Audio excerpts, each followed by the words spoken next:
베드로전서 1장입니다.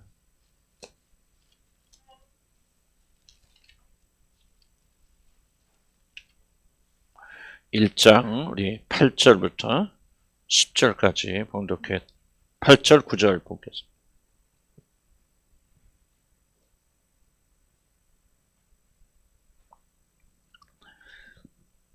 8절 9절입니다. 예수를 너희가 보지 못하였으나 사랑하는도다. 이제도 보지 못하고 믿고 말할 수 없는 영광스러운 즐거움으로 기뻐하니 믿음의 결국 곧 영혼의 구원을 받음이라. 아멘. 주님 주의 말씀 베드로전서 너무나도 놀랍고 고귀한 말씀 가지고 썼지만 저는 어떻게 이 말씀을 전해야 될지 너무나 부족하고 아무것도 할 수 없음을 주님 고백합니다. 성령께서 제 입술을 주장하시고 듣는 자들의 마음을 기름 부어 주셔서 오늘 베드로전서를 통해서 우리에게 들려주신 하나님의 음성을 듣고 참으로 새 생명을 붙잡는 귀한 시간 되도록 도우시고 우리 말씀 빼앗지 못하도록 마귀의 모든 활동과 역사를 막아주시고 우리가 어린아이같이 사모하는 그런 마음으로 신령한 젖을 사모하는 저희들 되도록 도우시고 축복해 주옵소서. 예수 그리스도의 귀하신 이름으로 기도 올립니다. 아멘. 우리 지난주 며칠 전에 영국에 사는 또 영국인 친구 한 분이 한국을 방문하여서 아이들과 함께 잠깐 몇 시간 동안 롯데월드를 갔습니다. 오래간서 보니까 그냥 저는 서울 굉장히 싫어하거든요. 그래서 오래간만에 롯데월드를 가니까 머리가 아프고 힘이 굉장히 들었습니다. 제가 약속된 시간보다 조금 일찍 나갔기 때문에 그들을 기다리면서 이제 이렇게 사람들 지켜봤는데 상당히 그곳에 그 외국 사람들이 많이 오더라고요. 근데 다른 외국 사람들보다도 피부색이 하얀 유럽인들과 미국인들이 거의 주종을 이루고 그렇게 많은 분들이 방문한 것을 목격했습니다. 참 이곳 외국 사람들이 참 많이 오는구나 그런 생각을 했는데 무엇하러 여기까지 왔을까 하는 그런 생각을 좀 해봤습니다. 근데 외국 사람들이 한국에 오면 한결같이 하는 말이 한국에 오면 참 놀 것이 많다. 그런 말을 공통적으로 하는 것을 제가 들었습니다. 어디를 가도 먹거리, 놀거리가 많아서 외국인들이 한국을 방문하는데 순전히 놀고 먹으려고 한국에 들어온 사람 숫자가 상당히 많다고 저는 그렇게 들었습니다. 심지어 외국인들에게 있어서 인기가 우리나라의 여기 북한산, 도봉산, 우리 의정부에 있는 도봉산 그리고 설악산과 같은 그 높은 산들을 등산하여서 거기서 사진 찍는 게 유행이라고 그러는데 한편은 참 할 일도 되게 없다. 그런 데까지 오나 그런 생각도 해보지만은 어쨌든 이들에게는 이렇게 한국이 즐기고 놀거리가 많으니 적지 않은 자들이 우리나라를 방문한다고 그렇게 말하고 있습니다. 참 어떻게 보면은 사람들이 사는 목적이 이것이 아닐까 그렇게 생각합니다. 자신을 즐겁게 하기 위해서 사람들은 삽니다. 자신의 즐거움을 위해서 그 많은 돈을 들이기도 하고 여행을 하기도 하고 먹거리 볼거리 찾아서 여기저기 대한민국 구석까지 의정부 앞에 있는 도봉산까지 오지 않겠습니까? 믿지 않는 자들의 삶의 목적이 또 다른 것이 있을까 이건 말고 그런 생각을 제가 한번 해봅니다. 근데 저는 이렇게 즐거움을 주는 것이 정말 기쁜 일인가? 라고 하는 그런 생각을 좀 잠시 해봅니다. 물론 즐거움이 나쁜 것은 아닙니다. 즐거움은 하나님께서 창조하신 아주 좋은 감정이고 그래서 즐거움은 우리들 위로하고 우리에게 많은 힘을 줄 수 있는 긍정적인 감정이 즐거움입니다. 그런데 즐거움에도 두 가지 종류가 있다는 사실을 사람들은 잘 기억하지 못합니다. 오직 몸의 즐거움을 가져다 주는 쾌락이 있고 또 한 가지는 더 깊은 의미를 가져다는 기쁨이 있는데 사람들은 이 둘을 잘 구분하지 못합니다. 그래서 사람들은 기쁨이 아니라 단순한 즐거움인 쾌락에 깊이 빠지고 몰두하는 그런 경향이 있습니다. 그래서 저는 편의상 쾌락이라는 말이 조금 듣기가 거북하기 때문에 즐거움이란 말로 그렇게 쓸 것입니다.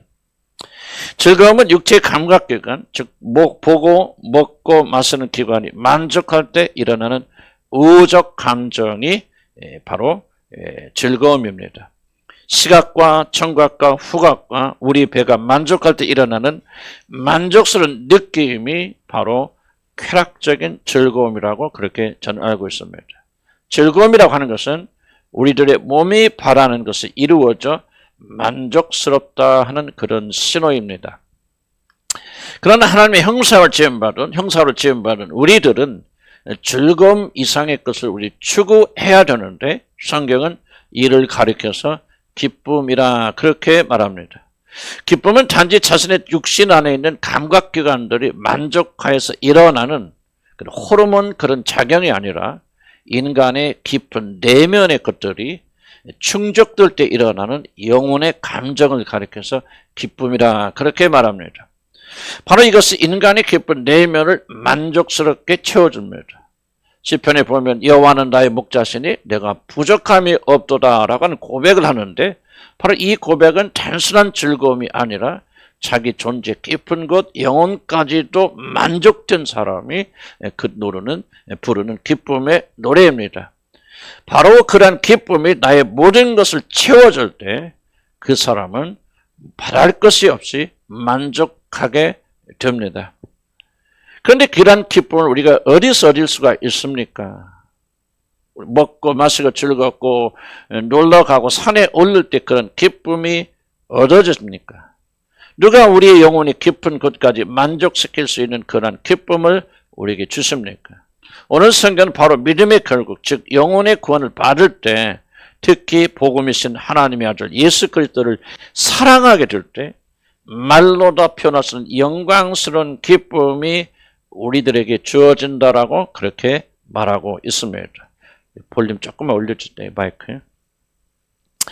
바로 예수 그리스도를 사랑하는 것이 모든 즐거움을 뛰어넘는 영광스러운 기쁨으로 충만하여지는 길이라고 그렇게 말하고 있습니다. 모든 인간이 굶주리고 있는 것은 여러분 다른 것이 아닙니다. 한때 에덴에서 누렸던 그 영광, 하나님과 함께 거닐고 모든 것을 지배하고 모든 것을 다스리던 기쁨이 있었고 성령의 모든 생명의 열매를 우리가 먹을 수가 있었고 모든 풍요와 충만이 넘쳤던 그 영광스러운 기쁨을 모든 인간은 지금 애타게 찾고 있습니다. 그런데 성경은 이 모든 기쁨은 오직 예수 그리스도를 사랑하는 자들에게만 주어지는 기쁨이라고 성경이 오늘 우리에게 가르치고 있습니다. 왜 예수를 사랑하는 것이 그 영광스러운 기쁨을 얻는 유일한 통로가 될까요? 먹기도 하고 마시기도 하고 높은 산에 오르기도 놀러 가는 자들은 즐거움밖에는 누리지 못하는데 왜 예수를 사랑하는 자들에게만 이 놀라운 기쁨이 주어질까요? 저는 이 점을 저와 여러분 오늘 이 시간에 같이 살펴보길 원합니다. 오늘 두 가지를 말씀드릴 것입니다. 첫째는 그리스도는 인간의 깊은 것을 채우신 유일하신 분이시기 때문에 그분은 영광스러운 기쁨을 얻는 유일한 길이 된다고 성경이 우리에게 가르치고 있습니다. 물론 앞에서도 말했지만 즐거움 자체가 나쁜 것은 아닙니다. 그리고 그런 즐거움을 가지는 것이 믿음이 없는 것도 아닙니다. 우리 믿는 자들도 당연하게 자유롭게 이런 즐거움을 추구할 수 있고 우리가 몸을 가지고 있는 한 이 몸의 즐거움을 누리는 것은 결코 나쁜 일이 아닙니다. 그러나 우리들이 잊고 있는 것은 자신의 육신이 채워질 때 주어지는 즐거움은 몸을 만족시키는 것 이상을 뛰어넘지 못한다는 사실을 우리가 잊고 있습니다.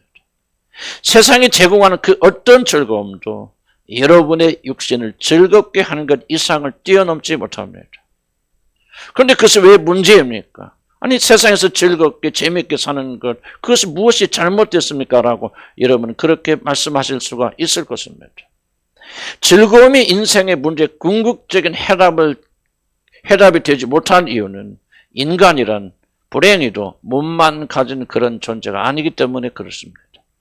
인간은 하나님의 형상으로 창조가 되어졌기 때문에 정신이라는 몸보다도 더 고차원적인 그런 기능을 가지고 있고 더욱더 중요한 것은 우리 눈으로는 볼 수 없지만은 여러분 안에 영적인 세계를 보고 영원하신 하나님과 교통하고 교제하게 만드는 영이 존재한다는 사실입니다. 한마디로 말하면 인간은 육신적 존재가 아니고 영적인 존재이기 때문에 즐거움만으로는 우리는 결코 만족할 수가 없습니다. 우리는 개나 돼지처럼 몸뚱어리만을 가진 짐승이 아니라 하나님처럼 정말 고상한 정신과 영혼을 가진 영적인 존재라는 사실을 깨닫는 것이야말로 우리들의 진정한 만족을 위해서 무엇이 필요한가를 아는 중요한 이해가 되어집니다. 인간이 죄를 짓고 타락하게 될 때 그 무엇보다도 인간의 지각이 오염이 되어져서 우리도 이런 고귀한 존재, 즉 정신과 영을 가진 천상적인 존재라는 사실을 깨닫지 못하거나 구원받아서도 우리는 종종 이 사실을 잊어버리게 되어집니다. 나는 이것이 굉장히 심각한 망각이라고 저는 그렇게 생각합니다. 즐거움, 쾌락의 궁극적 문제는 무엇인지 여러분 아십니까? 세상의 모든 즐거움, 세상이 제공하는 모든 쾌락은 결코 인간의 영혼을 어떤 경우에도 만족시킬 수 없다는 사실입니다. 즐거움, 쾌락, 그것이 자체로 나쁜 것은 아니지만은, 그리고 이 세상에 존재하는 그 어떤 것도 결코 여러분의 정신과 영혼을 만족시킬 것이 없습니다. 왜냐하면 이 세상에 존재하는 모든 것들은 다 몸을 위한 것이고 육신을 위한 것이고 눈의 행복을 위한 것이지 보이지 않는 영적인 것을 위한 것이 아니기 때문에 그렇습니다. 세상의 것들은 세상에 제공하는 모든 즐거움은 결코 인간의 깊은 내면 보이지 않는 진짜 중요한 인간의 영혼을 만족시킬 수 있는 아무런 힘도 능력도 없습니다. 바로 이러한 사실을 세상 스스로가 우리에게 증명하고 있지 않습니까? 여러분 생각해 보시기 바랍니다. 못 사는 가난한 나라가 아니라 잘 사는 선진국일수록 왜 마약이 그렇게 대유행하고 있습니까? 왜 마약 중독을 가리켜서 선진국의 질병이라 그렇게 말하고 이제 대한민국도 가난하고 힘들었을 때는 아무런 문제가 없던 마약 문제가 이제 먹고 살기 충만한 이 시대에 이제 마약 문제가 사회 일본의 가장 큰 문제로 대두하고 있습니까? 제가 오래전에 네덜란드의 암스테르담이라고 하는 그런 도시를 여행하게 됐을 때 그 아름다운 도시 강둑에 젊은 남녀들이 쭉 질비하게 누워있거나 앉아있어서 팔뚝을 다 걷고 헤로인을 주사를 맞고 있는 그 비참한 모습을 제가 목격하였는데 저는 지금도 그 모습을 잊을 수가 없습니다. 미국에 가면 요즘 큰 문제가 되는 좀비 시티라고 하는 것이 많이 등장합니다. 시체들이 도시라는 그런 것들이 하나씩 둘씩 미국을 점령하고 있습니다. 그 아름다운 도시 샌프란시스코 저도 가봤지만 정말 아름다운 도시 샌프란시스코나 그 평화롭던 남부의 뉴올리언즈 같은 그런데 좀비 거리라는 것이 생기게 되어졌는데 좀비 거리가 무엇이냐 수 킬로미터에 달하는 그런 거리에 이제 미국 사람들이 펜타닐이라고 하는 중국에서 쓰였던 값싼 마약에 중독이 되어져서 그것은 한 번만 먹기만 해도 그렇게 중독된다 그러는데 죽은 시체좀 질리비하게 길거리에 누워있거나 완전히 몸이 굳어져서 이렇게 마네킹처럼 슬로우 모션으로 길거리에 다 서 있는 정말 보면 이건 마치 영화를 보는 것 같고 정지 화면을 보는 것 같은 내가 그것을 볼 때 얼마나 큰 충격을 받았는지 모릅니다. 이러한 도시들을 가리켜 좀비시티다 그러는데 미국의 이런 도시들이 엄청나게 빠른 속도로 지금 생겨나고 있다는 사실입니다. 미국이 바로 마약 천지, 마약을 통치할 수 있는 마약 담당자가 텔레비전에 나서 이렇게 말을 난 직접 들었습니다. 이제 미국은 마약을 컨트롤할 수가 없습니다. 이미 그 시기를 놓쳤습니다라고 말하는. 그래서 거기 그 좀비 거리에 가면요 경찰들이 쭉 있지만 아무도 마약을 하는 것을 막지 않습니다. 지켜보고 사고만 않도록 관리할 뿐이시지 미국은 이제 마약에 손 놓은 그런 도시가 되어져 버렸습니다. 정말 이해하지 못할 것은 가난하고 힘들 때는 마약을 찾지 않던 자들이 왜 잘 살게 되면 마약에 저렇게 매달리게 되어졌을까? 가난한 후진국에서는 마약의 문제가 심각지 않은데 선진국에 되어서 먹을 것, 놀 것, 마실 것이 풍성해진 그 사회가 되면 왜 저렇게 마약의 기승을 부릴까 하는 그런 생각을 해봅니다. 어떤 나라가 마약이 많습니까? 이런 잘 관찰해 보면 즐거움이 많이 발달한 사회, 향락산업이 발달한 나라일수록 먹고 사는 문제가 다 해결되기 때문에 이제 사람들이 먹고 마시고 즐겁고 향락을 추구하는 그 향락산업이 발달한 나라일수록 마약이 극성을 부린다는 사실을 우리는 발견할 수가 있습니다. 왜 쾌락이 그렇게 발달하고 즐거움이 그렇게 많아지는데 마약으로 자신들을 파괴하고 죽입니까? 우리들 생각할 때는 즐거움과 쾌락과 먹거리, 볼거리가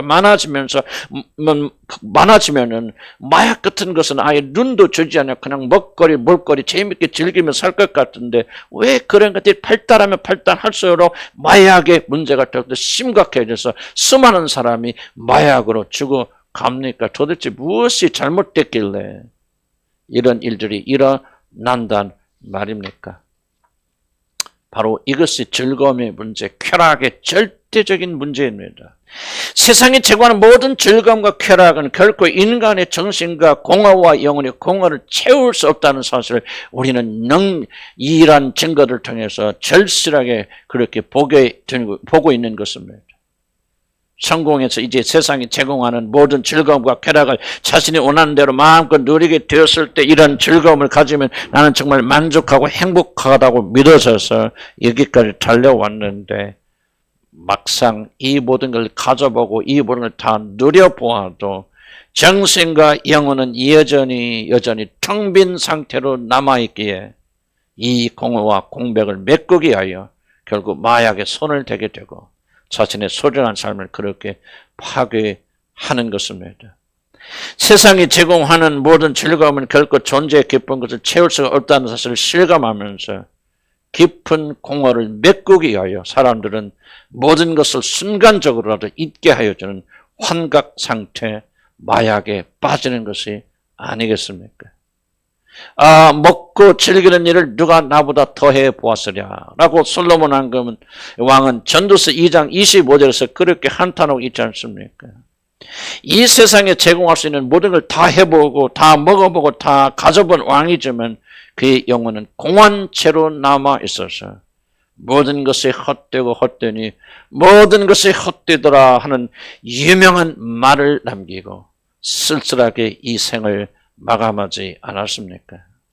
세상은 결코 인간의 공한, 여러분의 공한 영혼을 메꾸어 줄 수가 없습니다. 모든 것을 다 가져보아도, 모든 것을 즐겨도 이 세상의 즐거움은 여러분의 영혼의 공허를 결코 메꿀 수가 없습니다.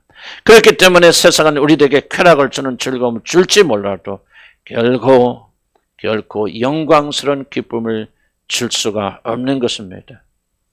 사랑하는 성도 여러분, 왜 그리스도를 사랑하는 마음이 단순한 즐거움을 뛰어넘어서 우리들의 영혼의 깊은 목마름을 충족시켜 주시는 영광스러운 기쁨을 주는지 아십니까?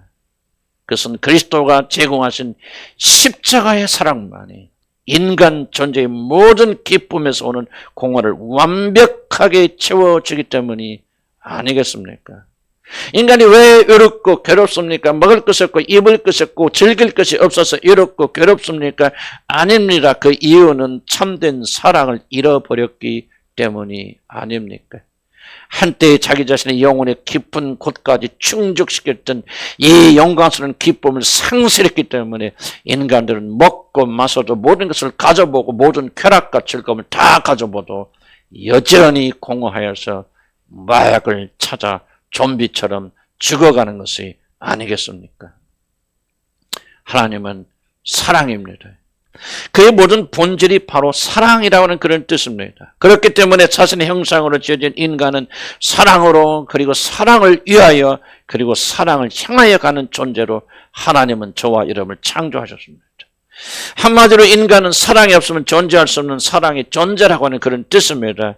우리 정신과 영혼은 하나님의 사랑이 아니면 결코 만족할 수 없는 그런 존재로 하나님은 저와 여러분을 창조하셨습니다. 인간이 타락하기 이전에는 하나님의 놀라운 사랑이 사람에게 무한대로 부어졌습니다. 에덴 동산에서 제한 없이 부어졌습니다. 그런데 이들이 뱀의 유혹을 받아서 자신 스스로 하나님을 되려고 하나님을 배반하였기 때문에 하나님의 모든 은혜와 사랑은 거두어질 수밖에 없었습니다. 이들은 자신들의 죄로 인해서 그 무엇보다 하나님의 사랑을 잃어버렸다 그 말입니다. 사랑으로 지어진 존재가 사랑을 잃어버렸습니다. 사랑으로 살 수밖에 없는 그런 존재들과 그들을 살리는 사랑이 끊어져 버렸으니 인간의 모든 영혼은 아무리 마셔도 아무리 먹어도 아무리 가져도 결코 채워질 수 없는 영적 갈증에 빠진 것입니다. 그런데 하나님은 바로 우리 주님이 지신 십자가를 통해서 이 사랑을 다시 이어주셨습니다. 죄인 되었을 뿐만 아니라 하나님의 원수된 자들의 모든 죄를 대신 짊어지시고 십자가에서 나 대신 죄인처럼 죽으심으로 하나님이 우리들을 얼마나 사랑하시는가. 그리스도 예수 안에서 이 하나님의 놀라운 사랑이 다시 이어질 수 있다는 소망을 우리들에게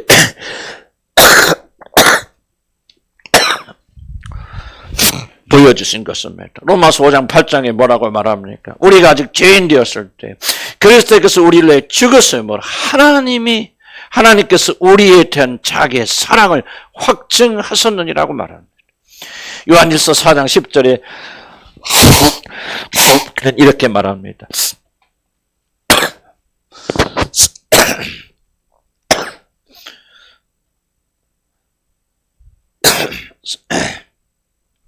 사랑은 여기 있으니 우리가 하나님을 사랑한 것이 아니고 하나님이 우리를 사랑하사 우리 죄를 위하여 화목제물로 그 아들을 보내셨음이라고 말하고 있습니다. 십자가의 사건의 핵심은 하나님의 사랑이라고 하는 그런 뜻입니다. 그리스도의 십자가를 통해서 하나님은 당신의 사랑을 우리 가운데 회복시켜 주셨다고 하는 그런 뜻입니다. 사랑하는 성도 여러분, 참된 기쁨, 영광스러운 기쁨이 어디서 옵니까? 예수 그리스도께서 우리를 사랑하셔서 그런 죽음을 십자가에서 죽으셨다는 사실을 믿고 그분을 사랑하게 될 때 하나님의 그 놀라운 사랑은 십자가에서부터 다시 흐르기 시작해서 우리들의 깊은 영혼을 채우는 것입니다. 사랑하는 성도 여러분, 아무리 여러분이 세상에서 모든 즐거움을 다 취하여도 먹고 마시고 놀고 좋은 것을 방문하고 좋은 일이 일어나도 그리스도의 십자가를 여러분이 발견하기 전까지는 여러분의 영혼은 결코 채워질 수가 없습니다. 아무리 교회를 다녀도 십자가의 사랑을 만나지 못한 사람의 영혼은 항상 공허하여서 세상 사람들이 칭찬과 인정과 사랑과 그리고 먹고 마시는 것과 그리고 풍요한 물질을 찾게 되어집니다. 그 이유는 단 하나, 여러분은 여러분의 영혼의 깊은 것을 채워주는 그리스도의 십자가의 사랑을 아직도 체험하지 못했기 때문입니다. 세상의 즐거움으로, 세상의 그 어떤 것으로도 여러분의 굶주린 영혼을 채울 수가 없습니다. 오직 십자가에서 보여준 하나님의 사랑을 깨달아 그런 희생을 하신 예수를 보지 못하고도 우리가 사랑하게 되어질 때 여러분의 영혼에는 기쁨의 샘물이 흘러 넘치게 될 줄로 믿습니다. 다른 곳에서 기쁨을 찾지 마십시오. 다른 곳에서 여러분 즐거움을 찾을 수 있어도 그리고 그 즐거움을 누리는 것이 문제, 죄는 아니어도 다른 곳에서 여러분의 영혼이 기쁜 것이 찾고 구하는 기쁨을 구하지 마십시오. 여러분은 또 한 번 실망할 것입니다. 오직 십자가에서 보여주신 하나님의 사랑을 깨달아 그런 희생을 하신 예수를 보지 못하고도 사랑하게 될 때 여러분의 영혼에는 기쁨의 샘물이 흘러 넘치게 될 것입니다. 다른 곳에서 기쁨을 구하지 마십시오. 여러분의 영원한 기쁨, 영광스러운 기쁨이 흘러나오는 것은 오직 한국 갈보리 언덕밖에는 없습니다. 만약 이 일이 실패한다면 여러분은 크게 실망하여서 결국 마약 중독자들과 같은 그런 삶을 교회에 다니면서도 살게 될 것입니다. 그리스도께 나오십시오. 나와서 그분의 사랑을 배부르게 마십시오. 그러면 여러분은 말할 수 없는 즐거움으로 기뻐하게 될 것입니다. 이제 두 번째 마지막입니다. 이제 사도 베드로는 그리스도의 사랑은 단지 우리의 영혼에 기쁜 것을 채워줄 뿐만 아니라 영광스러운 것이기 때문에 참된 기쁨을 우리에게 준다고 그렇게 말하고 있습니다. 세상이 제공하는 즐거움의 가장 큰 문제는 그것을 아무리 즐거워도 그 안에 영광이 없다는 것입니다. 우리 몸만 즐겁게 만들지 참된 영광이 없습니다. 암으로 고통받던 사람이 코미디 한 편을 보고 잠깐 자신의 고통을 잊고 즐거워한다고 합시다. 그의 마음은 잠시 즐거웠고 위로를 받습니다. 그러다가 코미디가 끝나는 순간 이 환자는 다시 죽음의 두려움으로 고통을 겪습니다. 이것을 우리가 어찌 기쁨이라고 말할 수 있겠으며 영광스럽다고 우리가 말할 수가 있겠습니까? 이 세상의 즐거움이 아무리 크다 한들 그것은 일회성입니다. 잠시 잠깐 후면 이 기쁨, 이 즐거움은 사라져 버릴 것입니다. 아무리 부귀영화가 넘치고 즐거움에 몸을 떨어도 잠시 후면 그 모든 것이 아침 안개처럼 사라집니다. 그리고 삶의 고통과 두려움이 다시 몰려옵니다. 그 안에 영광이 없습니다. 시편 103편 15절에 이런 말이 기록되어 있습니다. 인생은 풀과 같은 것. 들에 핀 꽃처럼 한 번 피었다가도 스치는 바람결에도 이내 사라져 그 있던 자리조차 알 수 없는 것이라고 시편 기자는 이렇게 고백합니다. 나는 인생을 이렇게 적절하게 표현한 것이 또 어디 있을까 하는 그런 생각을 해봅니다. 그렇게 큰 즐거움을 가져다 주던 세상의 모든 기쁨도 즐거움도 세상의 모든 사람들도 이런 그 유명한 가수도 탤런트들도 솔로몬의 부귀영화도 로마 제국의 영광도 스치는 바람결에 인해 사라져버리지 않습니까? 세상이 주는 어떤 것에도 영광은 존재하지 않습니다.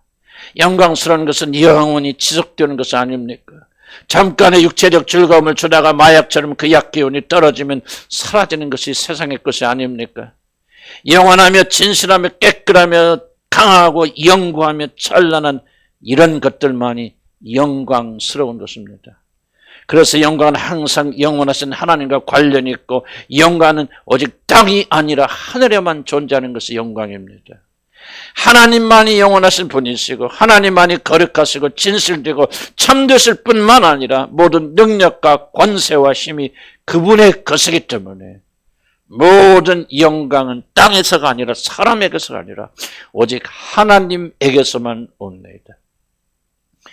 우시야 왕이 죽던 해에 내가 본 적 주께서 높이 들린 보좌에 앉으셨는데 그의 옷자락은 성전에 가득하였고 스랍들이 모시고 섰는데 각기에서 날개가 있어 그 둘로는 자기 얼굴을 가리고 그 둘로는 자기 발을 가리고 그 둘로는 날며 서로 불러 이르되 거룩하라 거룩하라 거룩하라 만군의 여호와여 그의 영광이 온 땅에 충만하도다 하더라. 이같이 화답하는 자의 소리로 말미암아 문지방의 터가 요동하며 성전의 연기가 충만한지라. 이렇게 하나님의 영광에 대해서 이사야 선지자가 6장에서 그렇게 기록하고 있지 않습니까? 하나님의 가장 가까운 데서 모시는 천사들이 여호와의 영광이 온 땅에 충만하도록 찬양하는 것은 바로 모든 영광은 오직 하나님에게만 속하였기 때문에 그렇습니다. 그런데 왜 그리스도를 사랑할 때 이 영광스러운 기쁨을 우리들이 누리게 됩니까? 그것은 오직 하늘에 속한 하나님의 영광을 하나님께서 사람들에게 나눠주시기를 기뻐하셔야 돼요. 오직 예수 그리스도만을 통하여서 우리들에게 나누어 주시기 때문에 그렇습니다. 예수를 사랑할 때 하나님은 자신의 무한하신 영광을 그를 사랑하는 자들에게 나누어 주셔서 우리들을 영광스럽게 만드시는 것입니다. 그런데 그가 주신 영광은 보통 영광이 아닙니다. 그것은 놀랍게도 우리 주 예수 그리스도가 아버지 하나님의 뜻에 죽기까지 복종하심으로 하늘의 아버지를 경외하고 하늘의 아버지를 공경하게 되어줄 때 바로 아버지 하나님께서 감동받으시고 그의 아들을 높이 하늘에 으뜩 세우시며 그에게 주셨던 그 영광을 놀랍게도 우리들에게 나누어 주신다고 진리의 말씀은 기록하고 있습니다. 긍휼이 풍성하신 하나님이 우리를 사랑하시는 그의 큰 사랑을 인하여 허물로 죽은 우리를 그리스도와 함께 살리셨고 또 함께 일으키사 그리스도 예수 안에서 함께 하늘에 앉히시니 에베소서 2장 4절 6절에 그렇게 기록하고 있습니다.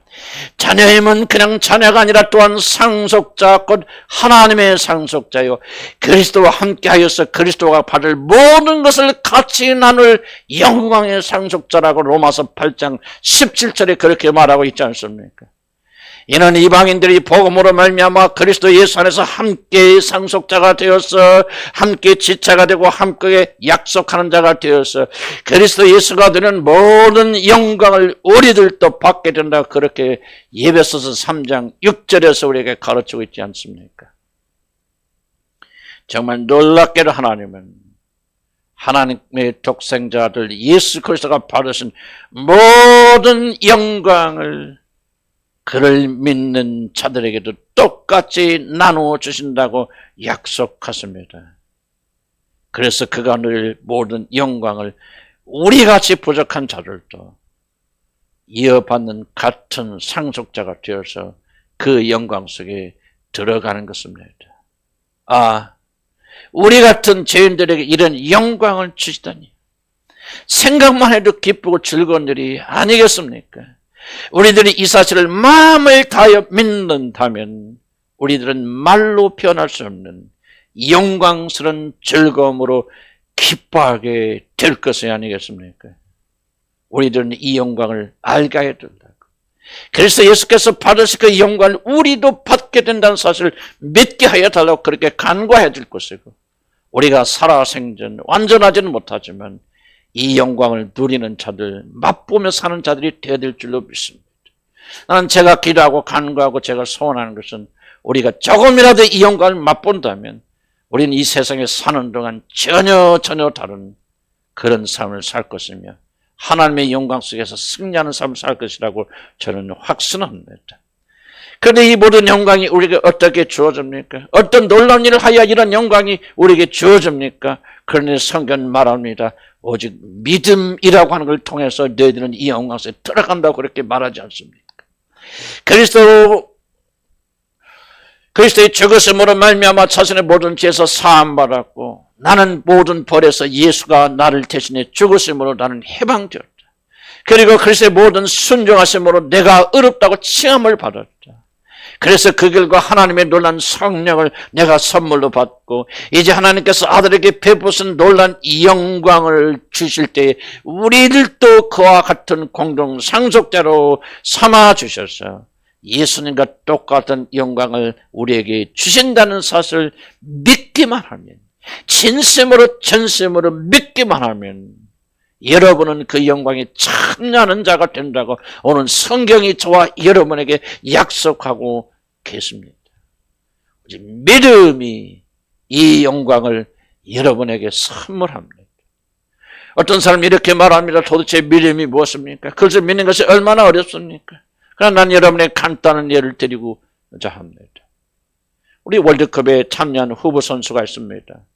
이 후보 선수는 정식 그 선수들이 무슨 사고가 일어나거나 부상을 당하게 되면 대체해서 들어가서 뛰는 선수들을 후보 선수라고 말하고 그러나 이 후보 선수도 이제 올림픽 나갈 때 거기다 명단을 다 집어넣습니다. 그런데 이 어떤 후보 선수가 있는데 이 후보 선수가 나갔지만은 결승에 오르기까지 후보 선수로 남아 있습니다. 그래서 이 선수는 월드컵 다 마칠 때까지 본게임에서 단 한 번도 공을 잡을 기회가 없었습니다. 선수들이 너무 잘하였고 다른 선수들이 너무 잘하였고 부상 당한 사람 한 명도 없었기 때문에 자기 자신이 나가서 공을 찰 그런 기회가 아예 없었던 것입니다. 그런데 우리나라 대표들이 너무 잘해서 금메달을 타버리고 월드컵에서 우승을 했습니다. 그런데 금메달을 목에 걸어주는 시상식 때 단 한 번도 공을 찬 적이 없지만은 후보 명단에 정식으로 이름이 올라간 이 선수에게도 여러분 금메달을 주지 않습니까? 당신은 이름이 적히긴 적혔지만 한 번도 여기 와서 공을 잡은 적고 시합에 참여한 적이 없으니 당신에게는 메달을 줄 수 없어 그렇게 말하겠습니까? 아니요. 그렇게 말할 수가 없습니다. 이 선수의 명단이 이름이 아무리 후보 선수라 할지라도 정식 명단 속에 이름이 올려져 있는 한 규정상 그 사람이 시합을 하든 안 하든 공을 차든 차지 않든 오직 그 사람의 이름이 정식 선수의 명단에 들어가 있다는 한 가지 사실 때문에 이 후보 선수들은 공 한 번 차지 않고도 열심히 뛰고 목숨을 다해서 뛰어서 우승한 선수가 똑같은 금메달을 받는다는 것을 우리는 상식으로 알고 있지 않습니까? 그러니 아무것도 안 하고 공 한 번 차지 않고 이 사람은 얼마나 큰 영광을 누리겠습니까? 우리들도 그러합니다. 우리들이 예수가 나의 주님이시고 나의 모든 죄를 사하신 분이심을 마음으로 믿고 입으로 진심으로 시인하면, 그리고 여러분의 고백이, 여러분의 믿음이 진실된 믿음의 고백이라면 그 순간 여러분의 이름은 하나님 나라의 상속자의 명단에 기록됩니다.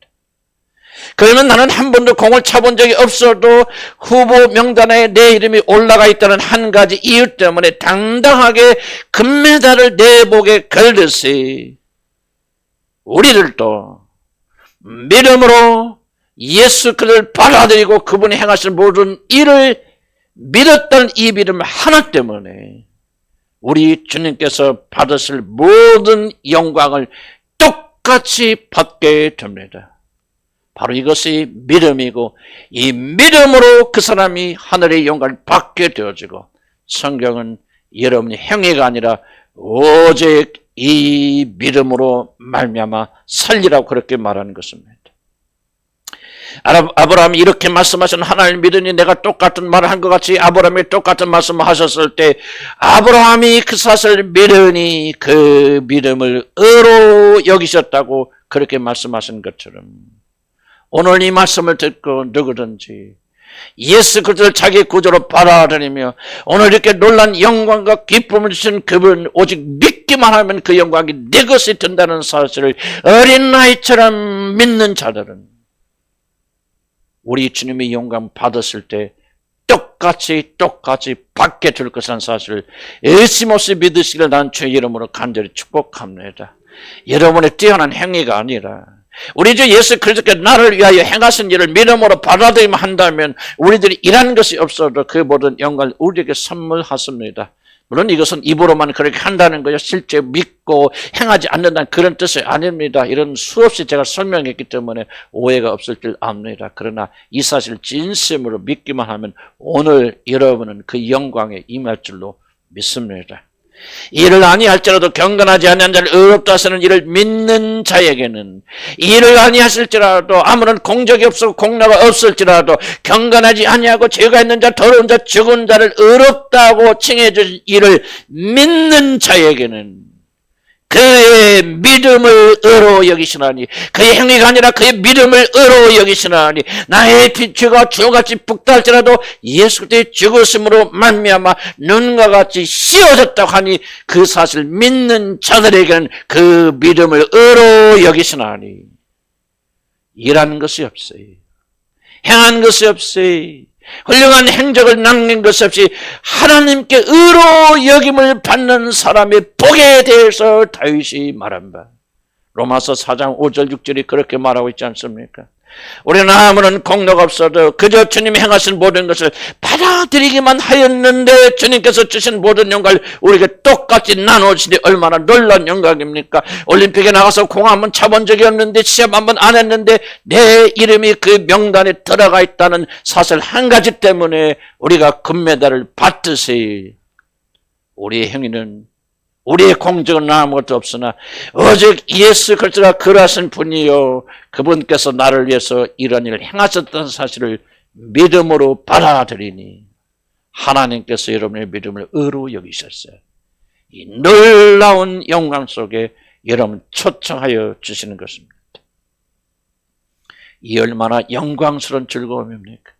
얼마나 놀라운 즐거움입니까? 그래서 우리들은 영광스러운 즐거움으로 기뻐하는 것입니다. 그러니 어찌 이런 놀라운 축복을 주신 주님을 사랑하지 않을 수가 있겠습니까?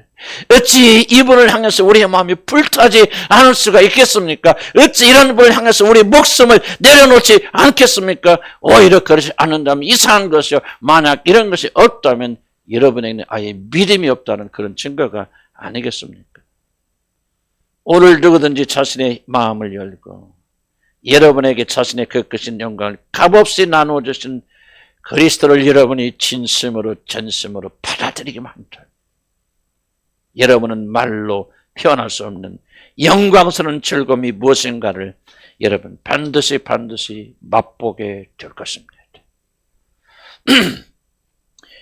영혼의 깊은 공함을 채울 수 있는 유일한 분은 그리스도라는 사실, 그리고 그를 믿는 자들에게 자신의 모든 영광을 나누어 주시는 은혜의 주님이라는 사실을 여러분이 믿음으로 고백하는 자들에게 오늘 주님은 저 영광의 즐거움으로 기뻐하는 참된 기쁨을 여러분에게 선물하여 주실 줄로 믿습니다. 로버트 브리지스라는 시인은 자신에게 이러한 영광을 주시는 그리스도의 사랑을 다음과 같이 노래합니다. 예수님은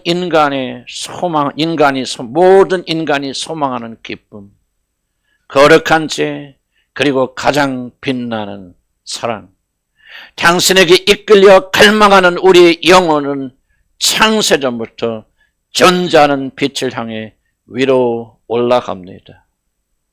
우리와 같은 육체가 되신 하나님의 말씀, 열정으로 타오르는 생명의 불을 가지신 분, 우리들은 힘을 다해 신비로운 진리를 추구하고 생명이 다하도록 위로 올라가 당신의 보좌 앞에 이릅니다. 어째 이런 분을 사랑하지 않을 수가 있겠습니까? 여러분을 사랑하시다 자기 목숨을 아낌없이 내려주신 분을 위해서 어째 이런 노래를 부르지 않을 수가 있겠습니까? 그래서 보지 못하는 예수를 많은 자들이 오늘도 사랑하고 여전히 오늘도 이제도 고난과 고통 속에서도 죽음을 당하면서도 이 주님을 끝까지 사랑하는 것입니다. 이들은 믿음의 결국 영혼의 구원을 받았고 이를 통해서 주님의 사랑을 목격하였기 때문에 이들은 여전히 보지 못하는 예수를 사랑하고 그렇기 때문에 말로 다 할 수 없는 영광스러운 즐거움으로 기뻐하는 것입니다. 주여, 내가 주를 사랑하나이다. 아멘.